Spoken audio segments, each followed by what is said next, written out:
Eu queria dar o bom dia para vocês, sejam bem-vindos, né? Eu queria saber se vocês estão entrando lá no centro de mídia, porque a presença de vocês conta lá no centro de mídia. Eu tenho entrado lá e eu não tenho visto assim, pelo menos não consegui perceber se vocês estão entrando, se todos estão entrando ou estão vendo a aula depois, porque senão vocês vão ficando com falta e isso pode reprovar vocês lá na frente, tá?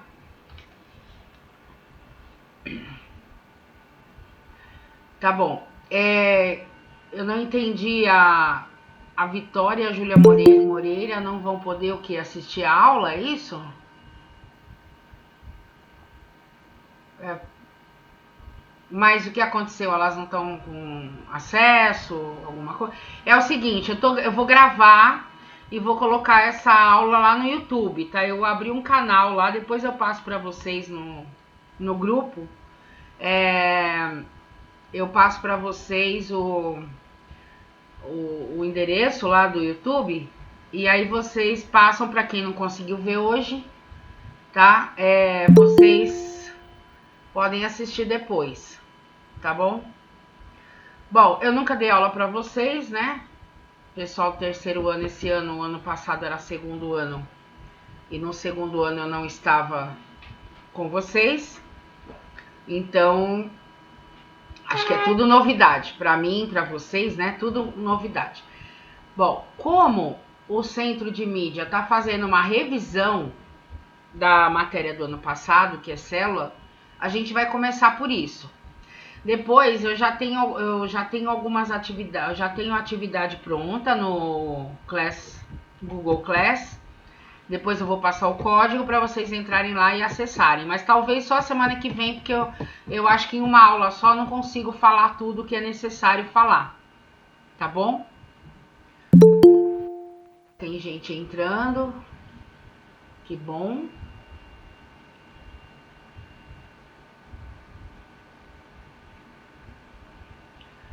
E aí, pessoal, já vamos começar, né? Olha, é o seguinte, eu uso para dar aula, pessoal, o Planeta Bio, tá? Vocês podem acessar o Planeta Bio em qualquer momento.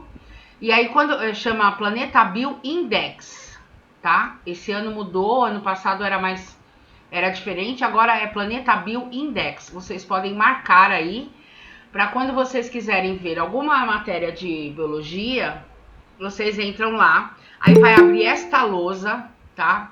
No nosso caso aqui, você vai em citologia e eu vou começar aqui com o citoplasma. Aí quando você abre o citoplasma, aliás, já estava aberto. Quando você abre o citoplasma, gente, se vocês não estiverem me ouvindo, vocês falam no microfone, porque agora não tem como eu ver o chat, que eu tô... Ah, não tô, né? Eu não compartilhei a tela, desculpa. Desculpa.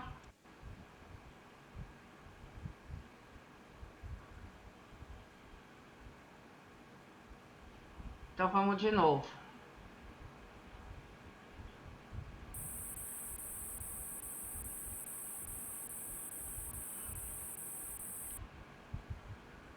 Me fala se vocês estão vendo a lousa do Planeta Bio. Agora sim, pronto. Ah, desculpa. Sim. Eu esqueci de compartilhar. Tá, então é o seguinte. Esse é o Planeta Bio Index. Quando você abre, vai aparecer essa lousa, tá? E aí você vai clicar em citologia. E aí vai no citoplasma, que é onde eu vou começar. E pera, que tem mais gente entrando, eu acho. Não. Acho que não.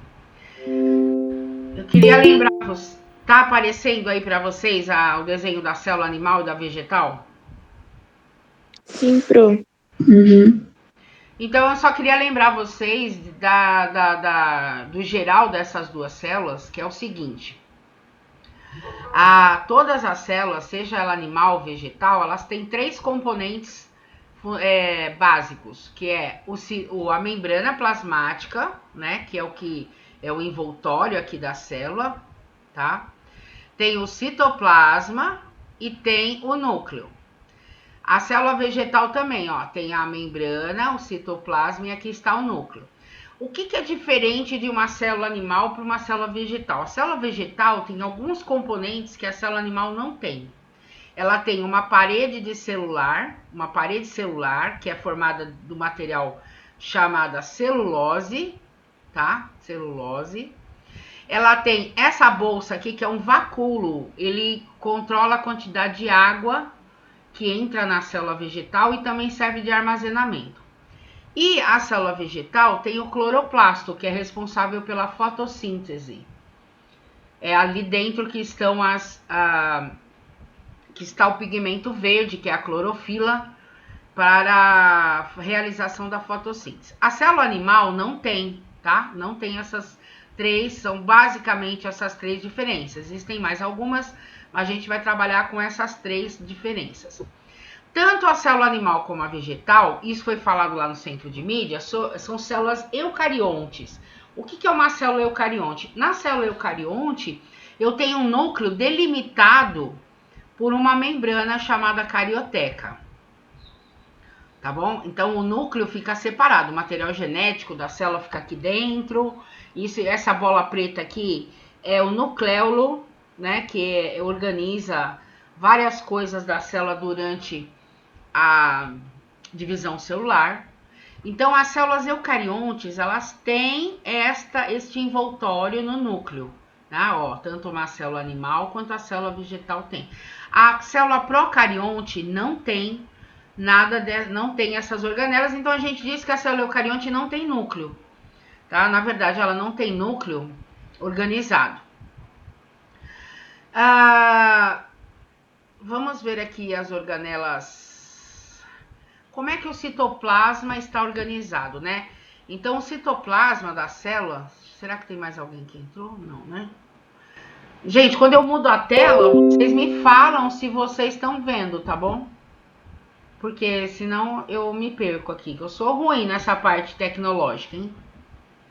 Então, o citoplasma, ele tem o citossol, que é um líquido, né? Que está lá no citoplasma da célula, formado basicamente por água.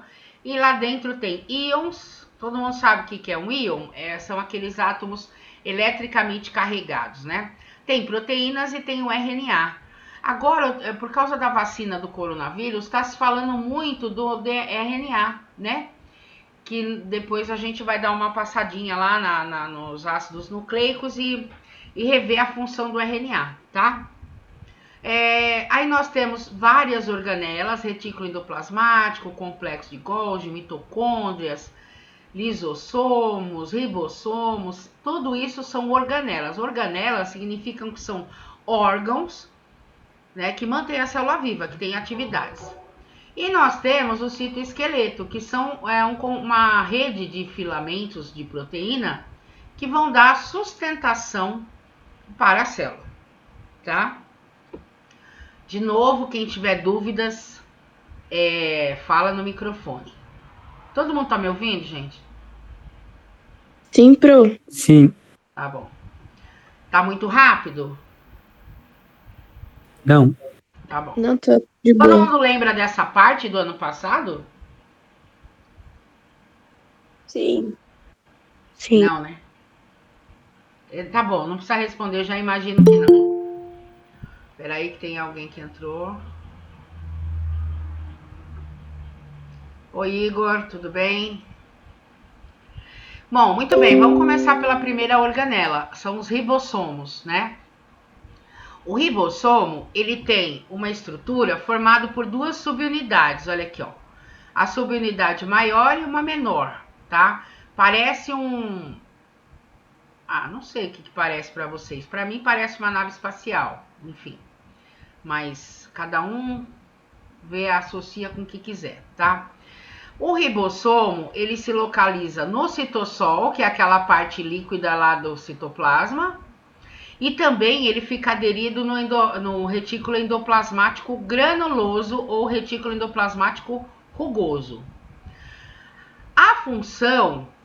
Deixa eu ver se dá para voltar aqui. Não dá.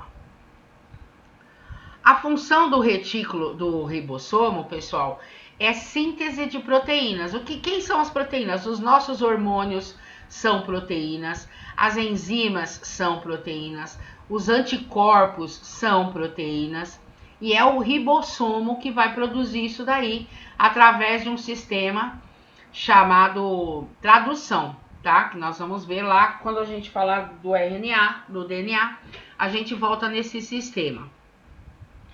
Nós temos o ribossomo, ele é importante porque ele ajuda na formação dessas proteínas. Como? Através do código do DNA, né? Que criou um RNA mensageiro. A gente tá na vacina, acho que da Pfizer, não tenho certeza. Eles trabalham com o sistema de RNA mensageiro. Por quê? Eles levam um pedaço do RNA mensageiro do vírus e esse RNA mensageiro faz com que a célula do nosso corpo produza uma proteína que o vírus do coronavírus tem. E aí, quando produz essa proteína e é lançada na célula, o nosso corpo produz uma outra proteína, que é o anticorpo, e vai lá e combate o vírus caso ele entre, tá? Mas esse esquema a gente vai falar depois, um pouquinho mais pra frente.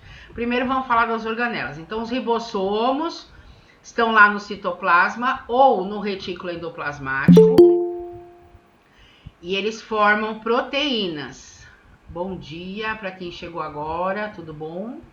Estamos falando aqui do citoplasma. Estou aqui no Planeta Bio, tá? Repetindo, Planeta Bio, Planeta Bio Index. Você pode acessar da sua casa, em qualquer lugar, e rever a aula, tá bom? Vai abrir uma lousa, e aí você entra em citologia, e aí você vai clicando lá e vai vendo tudo que você precisa estudar, tá? Aqui tem as animações, aqui tem detalhes, mas a gente não vou abrir esses vídeos aqui, porque eles um assunto para a gente falar lá na frente, tá? A outra organela é o retículo endoplasmático granuloso. Olha, observem aqui no desenho onde ele fica. Ele fica em volta do núcleo, ó. E por que ele é granuloso? Porque ele tem aderido às suas membranas, ele tem os ribossomos, tá? O retículo endoplasmático, ele tem como função a síntese de proteínas e o transporte dessas proteínas.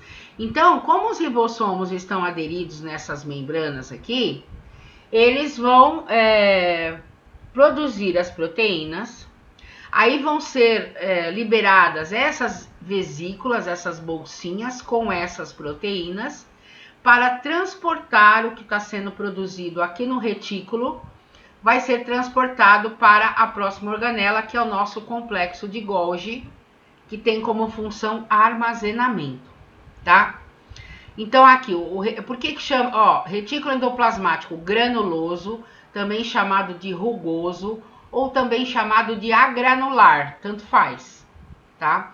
Ele tem esse nome porque ele tem os ribossomos aderidos, produz proteínas, e essas proteínas vão ser liberadas na forma de vesículas de transporte, onde nós vamos ter as proteínas aqui, e essas proteínas serão levadas para o complexo de Golgi, que nós vamos ver já já. Em seguida do complexo, olha só, gente, o núcleo. Tá todo mundo vendo a imagem, né? É muito ruim da aula assim, porque eu não tô vendo a cara de vocês, tô vendo só a imagem aqui. Eu tô vendo. Então tá bom. Se tiver alguém que não tá vendo a imagem, me avisa. Então, nós temos aqui o núcleo, esse é o retículo endoplasmático rugoso, olha, com as bolinhas, que são os ribossomos. E em seguida do retículo endoplasmático rugoso, nós temos um outro retículo. O retículo endoplasmático não granuloso, não rugoso, que é o liso. Também chamado retículo endoplasmático liso. Por quê? Porque ele não tem ribossomos. E aí, ele é quase uma continuação do granuloso, né? Ele é uma rede de túbulos e bolsas membranosas. Essa é a estrutura, não tem ribossomos. Ele vai se espalhar por todo o citoplasma e a função dele é fabricar os lipídios. Lipídios são substâncias de gordura, esteroides fosfolipídios. Os fosfolipídios são componentes da membrana plasmática, tá?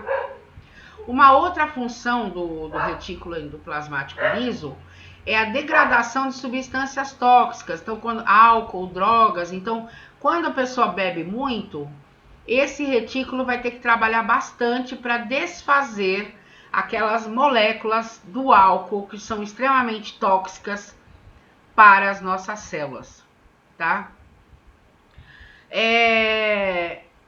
O ovário e o testículo, né? Eles são ricos, têm muito retículo endoplasmático liso ou não granuloso. Por quê? Porque lá dentro é que são produzidos os nossos hormônios sexuais. E esses hormônios sexuais, são uma espécie de lipídios, são produzidos aqui, no retículo endoplasmático liso, tá bom? Então, o testículo e ovário tem muito retículo endoplasmático. Não que ele não tenha o resto, ele tem tudo, mas ele tem bastante. Essa parte aqui, nas células do ovário e do testículo, são bem desenvolvidas, né? Porque eles produzem muito hormônio durante toda a nossa vida, então precisa aí do retículo endoplasmático. Aí nós temos o complexo de Golgi. Como eu falei para vocês, o complexo de Golgi, antigamente ele era chamado hoje ele é chamado complexo golgiense, tá? Complexo de Golgi ainda é um nome um pouco mais antigo. Eles são bolsas achatadas, uma média de umas 20 bolsas achatadas, que ficam umas sobre as outras, servem... Só um minuto. Bom dia. E elas servem para armazenamento. Então, tudo que é produzido aqui, ó, no retículo endoplasmático liso, no rugoso, vai para o complexo de Golgi. O complexo de Golgi ele fica então perto do núcleo nas células animais e em cisternas nas células vegetais. O que são cisternas? São cavidades que tem lá na célula vegetal. Mas também tem complexo de Golgi na célula vegetal, porque a célula vegetal, ela produz muita coisa com a fotossíntese, né? E isso fica armazenado lá no complexo de Golgi para ser usado na hora que a célula precisar, tá? Funções. Então, ele armazena, modifica e empacota proteínas que são produzidas lá no retículo rugoso. Ele secretar, pessoal, significa eliminar. Secreção celular significa que a célula está eliminando alguma substância. E ele forma o acrossomo no espermatozoide. O que é o acrossomo? Na ponta do espermatozoide tem uma bolsa formada pelo complexo de Golgi. O espermatozoide ele é uma célula, né? Então, na ponta da cabecinha do espermatozoide tem uma bolsa chamada acrossomo. Esse acrossomo ele é repleto de enzimas digestivas. Quando o espermatozoide chega no óvulo, para o espermatozoide entrar, ele precisa abrir a célula, abrir o óvulo. Como que ele vai abrir o óvulo? Ele despeja a enzima digestiva ali, aí a membrana abre, né? Praticamente ela é dissolvida e o espermatozoide entra. Quantos espermatozoides entram em cada célula? Só um, tá? Nunca entra mais do que um espermatozoide. A partir do momento que ele começa esse processo de romper a membrana, a célula já vai produzindo e entrando, ela já vai, o óvulo já vai formando uma outra substância em volta dele, impedindo a entrada de outros espermatozoides. A formação de gêmeos, antes que alguém me pergunte, não tem nada a ver com a entrada de 2 espermatozoides na célula, tá? Entra um espermatozoide só, e aí nós vamos ter 2 casos de gêmeos. Os gêmeos univitelinos, que são os idênticos, porque após a fecundação, após a entrada do espermatozoide no óvulo, essa célula começa a se divide demais e divide de maneira, entre aspas, errada. Ao invés de formar apenas um grupo de células para formar um bebê, ela acaba pulando algumas etapas de divisão celular e ela forma 2 grupos de células, cada grupo forma um bebê. Mais alguém que entrou? Não. Os gêmeos que não são idênticos, eles são formados por óvulos e espermatozoides diferentes. Então, quando nasce assim um casal, né, são gêmeos porque nasceram no mesmo dia, foram formados no mesmo período, então, né? Mas eles não são idênticos geneticamente, tá? Eles são formados de óvulos diferentes. Tanto é que pode ter um loirinho e um moreno, pode ser um ruivo e um branco, um loirinho.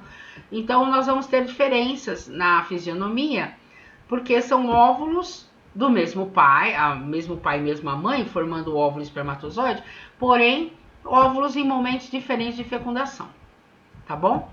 Mas o responsável pela entrada do espermatozoide no óvulo é essa ponta e esse acrossomo, que é formado pelo complexo de Golgi, onde nós temos ali as enzimas digestivas para permitir a entrada desse espermatozoide lá na célula, tá? Outra função do complexo de Golgi é formar os lisossomos, que são essas bolsinhas de enzimas aqui, ó, que ele vai liberando. E essas bolsinhas de enzimas, elas podem tanto fazer a digestão intracelular aqui dentro da célula, como elas podem migrar para dentro, para a abertura da membrana, para ir até a membrana. Aí a membrana abre e ela despeja para fora as enzimas. Isso acontece muito, por exemplo, nas células do estômago. O estômago vai produzindo, cada célula do estômago vai produzindo lá enzimas digestivas para digerir o alimento, principalmente carne, né? E aí essas enzimas vão ser liberadas, essas bolinhas vão migrando até a membrana. Quando chega lá na borda da membrana, elas despejam as enzimas digestivas para fora, que é o buraco lá do estômago, onde está o alimento. E aí vai ocorrer a digestão. Pessoal, preciso saber se vocês querem fazer alguma pergunta antes de eu continuar. Alguma pergunta? Da minha parte, não, Pro. Mel, não tem dúvida? Nem da minha. Não, tá tudo bem, tá muito rápido. Vocês Tá estão tudo bem. conseguindo entender? Tranquilo? Tá tranquilo? Vocês estão Sim. lembrando de coisas que vocês aprenderam ano passado? Ou vocês não aprenderam nada?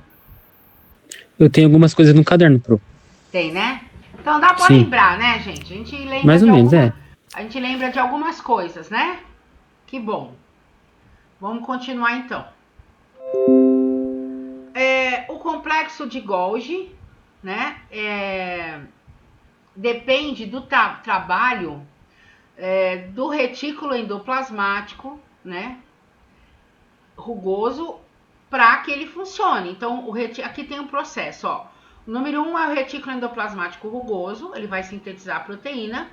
Aí ele vai formar as enzimas, olha só a liberação vesículas de transporte, que vão transportar o que ele produziu até o complexo de Golgi. Lá fica armazenado. Aí, se precisar fazer alguma modificação, alguma alteração, vamos dizer assim, vai empacotar, né? Vai pegar o que foi produzido, vai empacotar e aí vai formar, então, as vesículas de secreção. Aqui do complexo de Golgi são vesículas de secreção que vão liberando, olha só aqui, ó, vai saindo essas vesículas de secreção que vão até a membrana abre e ela despeja, então, essas secreções para o lado externo ou então essas vesículas se formam, são bolsas, são chamadas de lisossomos, que vão trabalhar dentro da célula para digerir substâncias dentro da célula, tá? Aqui é um exemplo do que acontece com a secreção celular, mas bom, aqui é o seguinte, vamos iniciar a secreção, ó. Retículo endoplasmático, vesícula de transporte. Veja que tem toda uma animação, tá, gente? Aqui no Planeta Bio. Eu gosto muito de trabalhar com isso, porque fica mais fácil de você visualizar. Ó, daí vai lá para o complexo de Golgi. O complexo de Golgi, então, produz a vesícula, né, de secreção. Essa vesícula vai até a membrana abre e ele libera. tá? Foi o que eu falei. Onde que acontece muito isso? No nosso pâncreas, tá? Isso aqui acontece, um dos exemplos é lá no pâncreas. O intestino delgado, que é onde acontece a maior parte da nossa digestão, ele tem muita produção de enzimas digestivas. Então, essa secreção, que é o lançamento dessas enzimas digestivas para a cavidade do intestino, acontece lá no pâncreas o tempo todo, tá? Depois vocês podem ler aí mais alguns detalhes. Aqui a formação do acrossomo, tá? Como que é formado esse acrossomo. Aqui vai mostrar a formação do espermatozoide. Então tá formando o espermatozoide aqui, que é uma das funções do complexo de Golgi. O acrossomo foi aquilo que eu falei para vocês, a bolsa de enzimas digestivas que ele apresenta na ponta, né, da célula. Olha aqui, ó. Esse daqui é o acrossomo. Tá vendo? Ó, isso aqui é o acrossomo, essa parte rosinha aqui, que é onde tem as enzimas digestivas, que quando esse espermatozoide chegar lá no óvulo, essa enzima vai ser liberada para que o espermatozoide entre lá. Os lisossomos é outra função. Veja bem, pessoal, secreção celular é quando o complexo de Golgi forma as enzimas de secreção e essas bolsinhas, vesículas de secreção, elas vão até a membrana. Quando essas vesículas ficam dentro da célula, ela vai realizar, outro nome, chama lisossomo. Ela vai realizar a digestão intracelular, ou seja, vai digerir coisas que estão dentro da célula. E aí nós temos dois processos realizados pelo lisossomo, a autofagia e a autólise. A autofagia é quando tem alguma estrutura dentro da célula que está ruim, não está trabalhando direito, então o lisossomo vai digerir isso daí, tá? Por isso chama autofagia, comer a si próprio, no caso aí, né? Ela vai digerir, tá? E a autólise é quando ocorre deixa eu ver se tem aqui o sistema. Tem. Quando tem a função de matar a célula, tá? Quando a célula vai entrar em suicídio, ela vai se, entre aspas, suicídio, pelo amor de Deus, né? Vamos ver um pouquinho sobre a digestão intracelular. Vocês devem ter visto lá que algumas partículas são muito grandes para atravessar a membrana, então a célula faz o que? A fagocitose, olha lá. Ela fagocita, ela envolve com pseudópodes, né? Olha só, a partícula tá aí. Formou isso daqui que são os pseudópodes. Aí vai englobar, formou uma bolsa. Essa bolsa chama fagossomo. Aqui dentro tem a partícula, já está dentro da célula, mas a partícula aqui dentro não interessa, né? Ela precisa ser digerida. Aí vem aqui o lisossomo, ó, lisossomo com as enzimas. Vai se juntar na bolsa, vai formar, então, quando funde o lisossomo com a bolsa, isso é chamado de lisossomo secundário, tá? Ou vacúolo digestivo, eu prefiro o vacúolo digestivo. Aí ocorre a digestão dessa partícula sólida, o lisossomo faz a digestão, e essa bolsa vai circular por toda a célula distribuindo o que foi aproveitado. O que não foi aproveitado, essa bolsa, né, esse vacúolo vai até a membrana e despeja a sujeira para fora. Gente, essa sujeira aqui é que o sangue recolhe e leva lá para o rim filtrar isso e tirar do nosso corpo, porque normalmente isso daqui é muito tóxico, tá? São as enzimas, as toxinas retiradas pela nossa urina, pelo nosso rim, na verdade. A autólise, gente, aqui ó, a autólise é o seguinte, todo mundo já conhece o girino, né? O girino, ele é uma fase de vida dos anfíbios, do sapo. E aí, quando o girino está passando pelo processo de metamorfose, ele perde a cauda. Como que ele perde a cauda? Ele come a cauda dele? Não. A cauda dele vai ser usada, porque no período da metamorfose o girino não se alimenta. Olha que interessante. Então, como é que ele sobrevive? Ele sobrevive porque as células do corpo dele vão digerir a cauda e fornecer energia para ele, tá? Continuar no processo. Então, isso chama autólise, ó. Com o tempo, as enzimas digestivas das células da cauda vão digerindo, vão liberando energia para ele até que a cauda suma, tá? Então, quando ocorre a egressão total da cauda, né, o girino está passando ainda por metamorfose. Já formou as patinhas traseiras, depois as dianteiras. Por último, é a queda, o desaparecimento da cauda. Isso acontece por causa dos lisossomos no processo de autólise, que vai regredir totalmente essa cauda com o processo da digestão dessas células, tá? A autofagia, como eu falei, é quando tem alguma organela que não está funcionando bem ou alguma estrutura, alguma partícula que entrou dentro da célula e precisa ser digerida.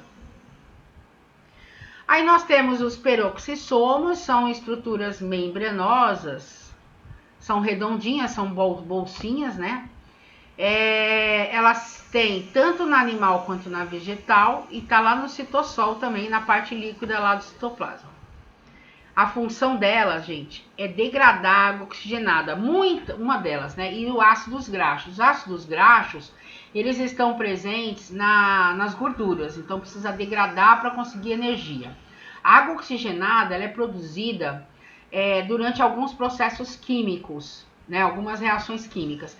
E isso é tóxico. A água oxigenada, ela é tóxica para a célula. Então vem o peroxissomo e numa reação química ele retira um oxigênio dessa água oxigenada, transformando apenas em água, e aí retira essa toxicidade dessa água oxigenada para o organismo, tá?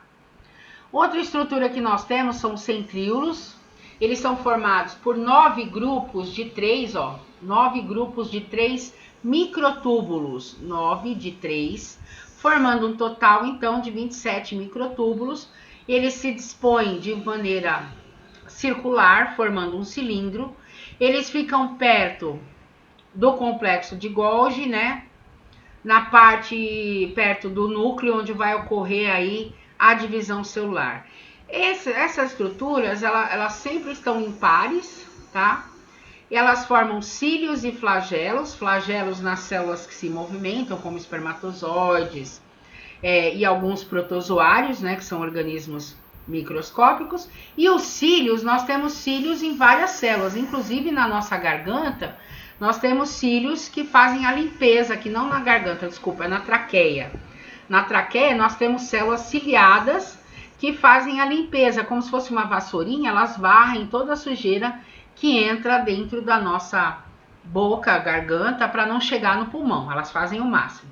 Quem fuma perde os cílios, então fica com aquele pigarrinho, né, o tempo todo, né, porque não tem mais os cílios para fazer essa limpeza, tá, com o tempo. Então isso pode, por isso que toda a poluição acaba chegando mais rápido, né, no pulmão.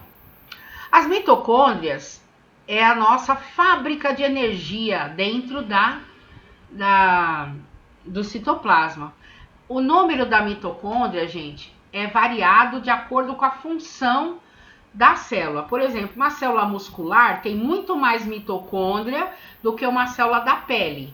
Então, se a célula da pele tem 6, na célula muscular eu vou ter 18.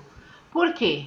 Porque o músculo, ele precisa de energia, e quem fabrica essa energia é a mitocôndria, tá? Elas têm esse formato aqui, que para mim lembra um amendoim. Não sei se para vocês lembra um amendoim, mas cada um faz associação com o que quiser, né? Ela tem membranas externas e internas, e aqui dentro vai acontecer os processos de respiração celular, que foi o que a gente viu lá no centro, quer dizer, eu vi, né, que eu assisti a aula, né, no centro de mídia tá se falando sobre a glicólise, né, e vai começar o ciclo de Krebs que acontece aqui dentro. Ele vai dar uma passadinha lá no ciclo de Krebs. Dentro da mitocôndria, nós temos ribossomos e nós temos um DNA mitocondrial, tá? As mitocôndrias, elas estão tanto em célula animal como vegetal, dispersas no citoplasma, e a função delas, né, é produção de ATP, que é a molécula de energia do nosso organismo. Já estou encerrando já, porque nossa aula vai acabar. Os plastos, gente, estão apenas em células vegetais e algas de protistas. São bolsas que contêm ou que servem de armazenamento ou que têm pigmentos. Então, nós temos dois tipos de plastos. Os leucoplastos, que fazem armazenamento de amido, proteínas e óleo. E nós temos os cromoplastos, que têm os pigmentos variados de cor. Então, eu tenho o eritroplasto, que tem o pigmento vermelho, o xantoplasto, que tem o pigmento amarelo, e o cloroplasto, que é o principal, tem o pigmento verde. Então, onde que eu encontro isso? Só nas células vegetais ou algas protistas, tá? Então, lá eu vou encontrar esses cromoplastos. Então, leucoplastos não tem pigmento, servem para armazenamento. Desculpa. E os cromoplastos têm pigmentos, tá bom? E a última organela de hoje são os cloroplastos, que tem como função a produção de alimento, que é a fotossíntese das células vegetais e alguns protozoários. Ele é formado pela membrana externa e interna. Aqui dentro existem lamelas, né, que são essas bolsas aqui. Tem essa parte central que é o estroma. E toda essa estrutura é formada por muita clorofila. A clorofila, ela tem a função de captar a quantidade exata de energia que a célula vai precisar, da luz do sol que a célula vai precisar, para poder realizar a fotossíntese, que é um processo extremamente importante para a produção de alimento pela planta. Tudo bem?